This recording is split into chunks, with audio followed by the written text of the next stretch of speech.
Assalamualaikum warahmatullahi wabarakatuh. Alhamdulillahi rabbil alamin. Allahumma salli ala Sayyidina Muhammad wa ala ali Sayyidina Muhammad. Saudara-saudaraku yang dimuliakan oleh Allah Subhanahu wa ta'ala, marilah kita tingkatkan rasa kesyukuran kita kepada Allah Subhanahu wa ta'ala sampai pada pertengahan bulan Ramadan pada tahun 1443 Hijriah ini, kita masih diberikan kesempatan dan kesehatan oleh Allah Subhanahu wa ta'ala, yang pada gilirannya kita mampu untuk melaksanakan berbagai macam aktivitas ubudiyah kita kepada Allah Subhanahu wa ta'ala. Selawat dan salam sama-sama kita kirimkan kepada junjungan Nabi besar kita Muhammad sallallahu alaihi wasallam. Allahumma salli ala Sayyidina Muhammad wa ala ali Sayyidina Muhammad.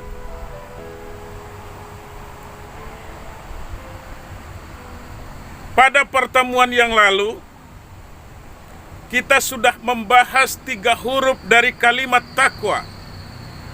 Kalau kalimat takwa itu huruf pertamanya adalah ta, maka kita terjemahkan dengan kalimat tawadhu, dan kalimat tawadhu ini, sifat tawadhu ini sudah kita jelaskan. Kemudian huruf yang keduanya adalah huruf kaf. Huruf kaf artinya qanaah. Qanaah adalah orang-orang yang menerima pemberian dari Allah Subhanahu wa ta'ala dengan penuh kerelaan, dengan tidak ada lagi rasa keraguan.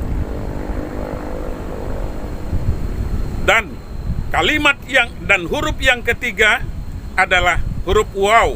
Huruf waw kita terjemahkan dengan sifat warak.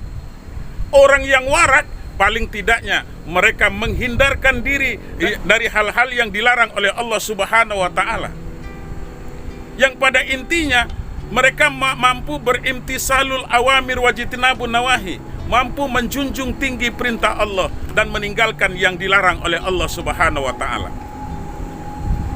Dan huruf yang terakhir dari kalimat takwa itu adalah huruf ya. Maka huruf ya ini kita akan artikan dengan kalimat yakin. Apa itu yakin?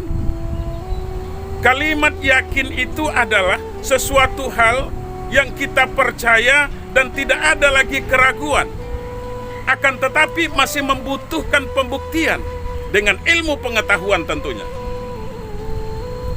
Nah, saudara-saudaraku sekalian,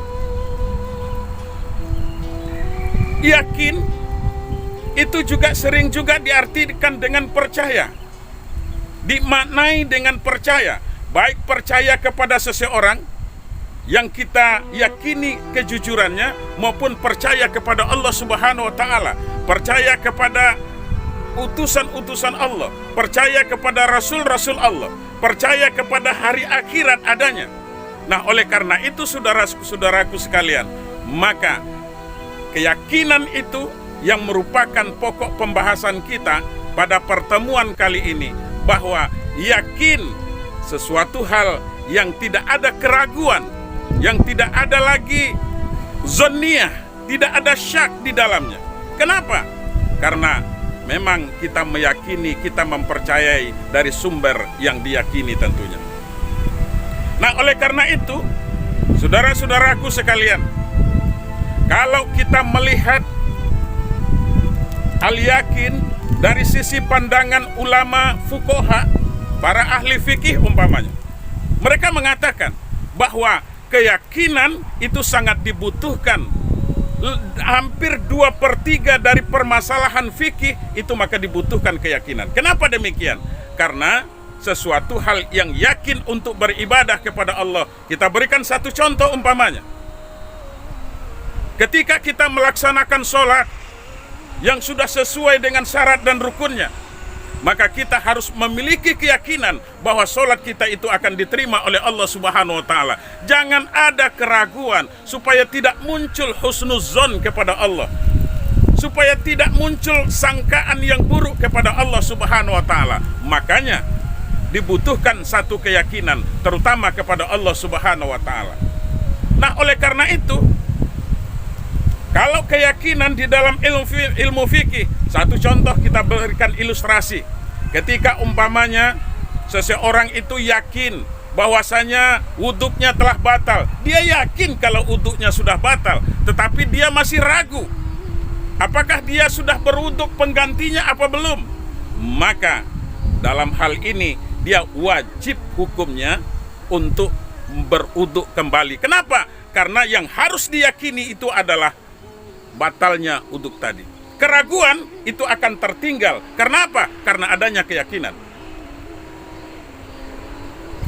Satu riwayat dari baginda Rasulullah Sallallahu Alaihi Wasallam. Rasul pernah didatangi oleh seorang sahabat yang bertanya kepada beliau. Apa pertanyaannya? Ya Rasulullah, ketika saya sedang sholat, maka saya muncul keraguan.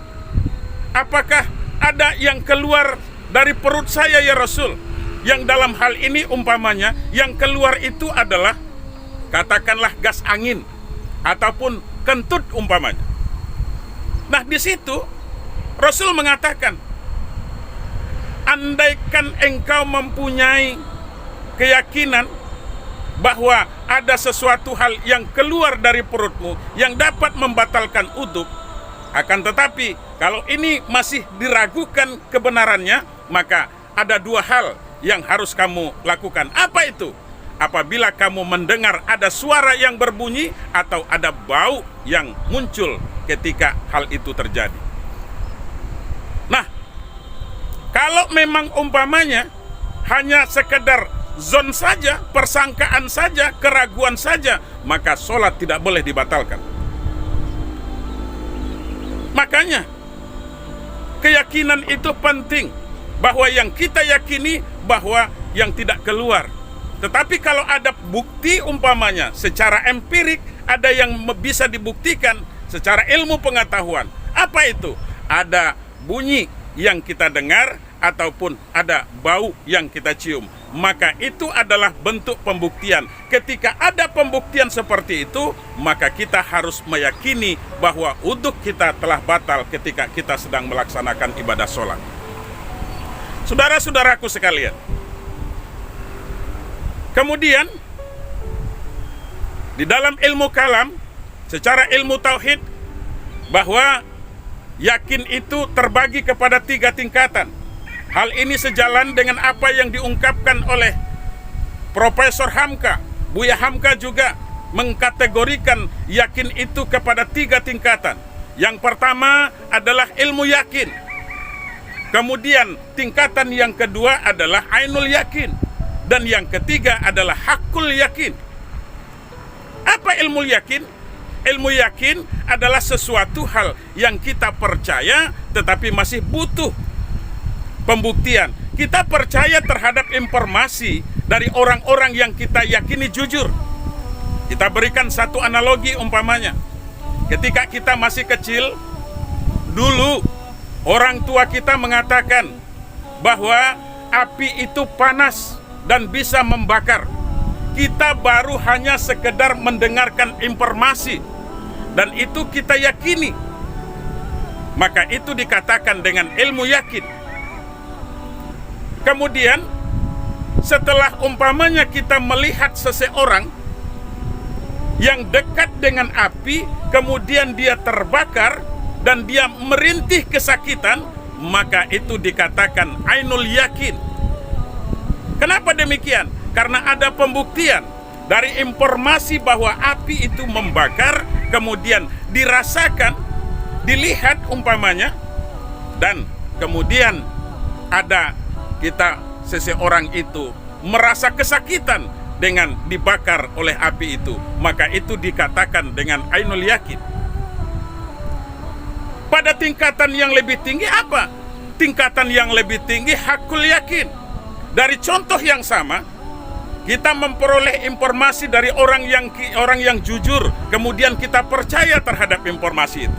Kemudian kita juga sudah melihat bahwa ada pembuktian seseorang ketika dibakar oleh api, maka mereka merasakan kesakitan. Kemudian setelah itu apa? Setelah itu kita ketemu dengan api, kemudian kita terbakar dan kita merasakan bahwa api itu memang membakar dan sangat menyakitkan, maka itu dikatakan hakul yakin. Karena apa? Karena kita bisa membuktikan sendiri. Nah, oleh karenanya, saudaraku sekalian, maka terhadap Allah juga seperti itu. Kita harus memiliki tingkat keyakinan, bahkan hakul yakin kepada Allah Subhanahu wa Ta'ala. Kalau hari ini umpamanya kita memperoleh informasi bahwa ada yang menciptakan alam ada yang menciptakan kita. Siapa itu? Allah yang menciptakan. Maka kita percaya dengan informasi itu. Apalagi umpamanya ini diajarkan oleh para guru kita, tentu kita percaya tentang informasi. Karena apa? Karena kejujuran seorang guru. Kemudian setelah itu apa? Akan muncul ainul yakin kita kepada Allah Subhanahu wa Ta'ala.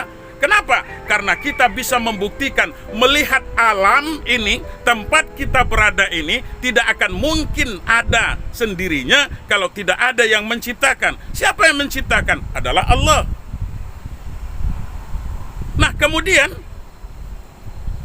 setelah kita melihat alam ini, barulah kita merasakan kita ini juga ada. Berarti karena ada yang menciptakan, maka itu dikatakan hakul yakin kepada Allah Subhanahu wa Ta'ala. Dan inilah yang harus selalu kita pelihara. Inilah yang harus selalu kita jaga, tingkat keyakinan kepada Allah, terutama dari segi akidah kita. Jangan sampai kita meyakini seseorang lebih kuat daripada yakin kepada Allah Subhanahu wa Ta'ala. Apabila kita yakin terhadap selain Allah, maka ini kita dikategorikan kepada orang yang syirik, apalagi meyakini adanya kekuasaan selain daripada kekuasaan Allah Subhanahu wa Ta'ala. Nah, saudara-saudaraku yang dimuliakan oleh Allah Subhanahu wa Ta'ala, apalagi keyakinan terhadap Allah Subhanahu wa Ta'ala, melakukan ibadah penyembahan kepada Allah. Jangan sampai ada keraguan untuk keesaan Allah Subhanahu wa Ta'ala. Kenapa demikian? Karena sesungguhnya orang-orang yang ragu tentang keberadaan Allah, maka akan menjauhkan dia dari Allah Subhanahu wa Ta'ala. Padahal tujuan kita manusia ini diciptakan oleh Allah Subhanahu wa Ta'ala itu karena apa? Untuk mengabdikan diri kita kepada Allah Subhanahu wa Ta'ala. Pengabdian kepada Allah. Apa kata Allah di dalam Al-Quran? Wa ma khalaqatul jinna wal insa illa liya'budun. Tidak aku ciptakan jin dan manusia, kata Allah Subhanahu wa Ta'ala, kecuali untuk mengabdikan dirinya kepadaku, kata Allah Subhanahu wa Ta'ala. Jadi kita harus percaya, bahwa kita harus yakin terhadap sesuatu hal yang kita lakukan. Apalagi umpamanya untuk mendekatkan diri kita kepada Allah, zikir kita kepada Allah, kita yakin kalau zikir kita itu diterima oleh Allah Subhanahu wa Ta'ala. Berdoa kita kepada Allah, maka kita harus munculkan keyakinan di dalam diri kita bahwa doa kita akan diijabah oleh Allah Subhanahu wa Ta'ala. Jangan ada keraguan, apalagi persangkaan yang tidak baik. Nah, oleh karena itu, orang-orang yang tingkat keraguannya lebih tinggi, maka dia akan selalu bersuuzon kepada seseorang. Padahal kita, kalau pun umpamanya kita disuruhkan, maka kita diperintahkan harus berprasangka baik. Karena apa? Karena prasangka itu akan lebih cenderung kepada hal-hal yang tidak baik, kata Allah Subhanahu wa Ta'ala. Inna ba'da zon ismun. Sesungguhnya sebagian besar dari persangkaan itu adalah perbuatan dosa. Nah, saudara-saudaraku sekalian, oleh karena itu, sebagai orang yang sedang melaksanakan ibadah puasa, kita juga harus yakin bahwa ibadah yang sedang kita lakukan sesuai yang dijanjikan oleh baginda Rasulullah SAW apalagi sesuai yang dijanjikan oleh Allah, bahwa Allah yang akan memberikan balasan terhadap amal ibadah puasa, terhadap pahala ibadah puasa kita. Maka oleh karena itu harus muncul keyakinan bahwa Allah memang betul-betul akan menurunkan rahmatnya di bulan Ramadan, akan melipat gandakan pahala kita di bulan suci Ramadan, akan menerima istighfar kita, menerima taubat seseorang, memberikan ampunan kepada hambanya. Dan juga orang yang melaksanakan ibadah puasa, kita harus yakin bahwa mereka akan itskum minan nar, akan dijauhkan dari sentuhan api neraka. Karena apa? Karena mereka dengan keyakinan dan karena ketulusan, keikhlasan mereka untuk mengabdi kepada Allah Subhanahu wa Ta'ala. Jadi orang yang memiliki sifat yang dikatakan sifat tawadu, orang yang memiliki sifat qanaah, orang yang memiliki sifat warak, dan orang yang memiliki sifat keyakinan, maka tentu mereka sudah termasuk kepada ciri-ciri orang yang bertakwa kepada Allah Subhanahu wa Ta'ala. Mudah-mudahan apa yang kita sampaikan ini dapat menjadi iktibar bagi kita semua. Salah janggalnya mohon maaf. Allah muwafiq ila aqwamit thoriq. Wassalamualaikum warahmatullahi wabarakatuh.